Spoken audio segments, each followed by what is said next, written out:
What's up everybody, and thank you for joining me for another video. My name is Whack4863, but you can call me Whack. In today's video, I want to give you a guide in how to get Black Blood, both on the Isle of Siptah and the Exiled Lands. We're going to jump into the Isle of Siptah first.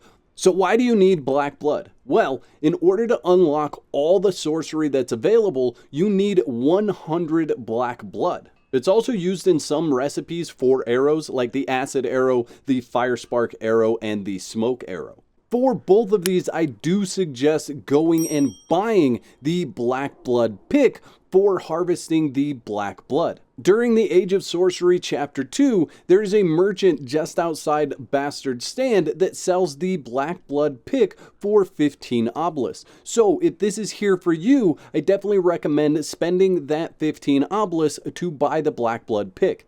It's going to help you harvest the Black Blood. It's also going to increase the harvest of the other resources that need to be farmed with a pick. I'm also going to show you in this video which bosses drop the Black Blood pick in case you find this video after the Age of Sorcery Chapter 2 and you're no longer able to buy the Black Blood pick. Now, one of the locations that you can come to get Black Blood is the Vault of the Harpies. Outside there are harpies that you can harvest the Black Blood from. What I'll say about this is it really isn't the most efficient way to get Black Blood on the Isle of Siptah. You can get it this way, but the drop amount is very low. I think every time I actually had it drop, it was only dropping in increments of 3 Black Blood at a time, which means you're going to have to kill a lot of these harpies and harvest them with the pick in order to get all the Black Blood you need to complete sorcery. Now you can also engage in the vault, and the enemies that are inside will also drop the Black Blood at the same rate. You should also know that this is one of the more challenging vaults in the Isle of Siptah, and I don't recommend this as a way to harvest Black Blood. If you are already doing the vault and you're getting Black Blood in conjunction with that, that's great, but I don't recommend this way to harvest the Black Blood. Additionally, the final boss does not have a higher rate of drop for the Black Blood. What I do recommend is coming out to New Luxor, climbing to the top area above the judge, and fighting the boss that's up here. This boss is going to drop a lot more Black Blood when you harvest him than any of the other things in the Isle of Siptah. Now this can be a pretty difficult fight, however I did find that I was able to slightly cheese him if I used these pillars. And I could actually use the dash attack with the katana to slice through both the pillar and this enemy at the same time, and then duck back into cover behind the pillar so that his attacks couldn't hit me. So that is one strategy that you could use to fight this guy if you're struggling to get him killed.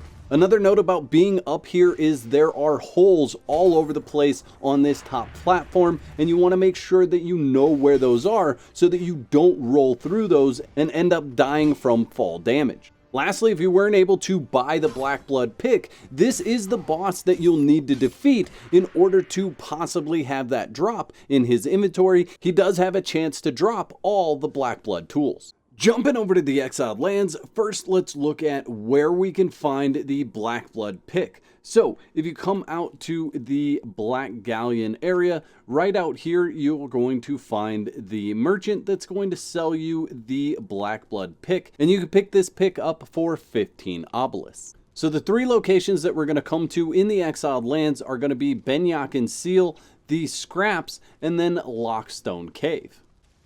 So the first location we're going to go into is Benyakin Seal. Now I do recommend bringing some spice food so that you can maintain your temperature or come in armor that is set up for lower temperatures.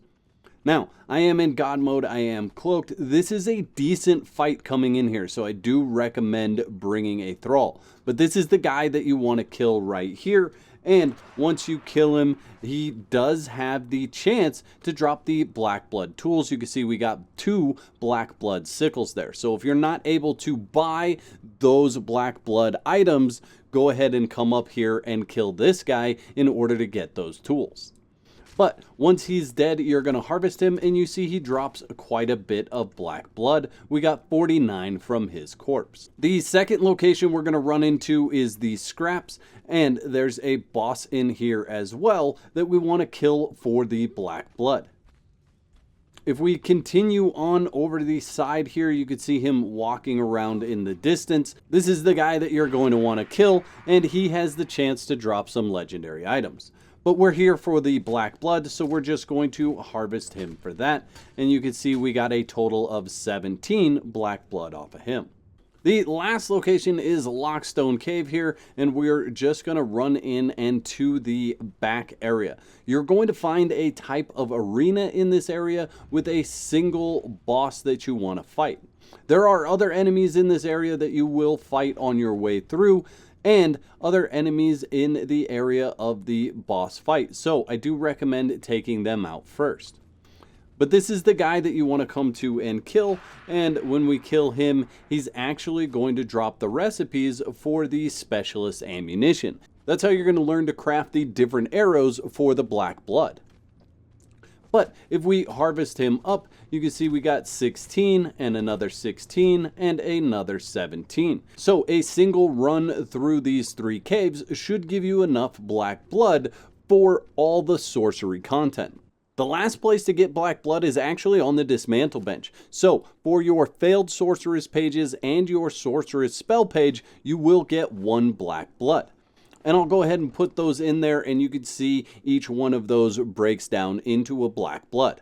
The Dead Sorcerers map, whether you're on the Isle of Sipta or in the Exiled Lands, those do not give you anything. It's only the sorceress pages, whether they're failed or successful, that will give you the black blood. And it's a 1-to-1 ratio, so it's not a very good way of getting the black blood.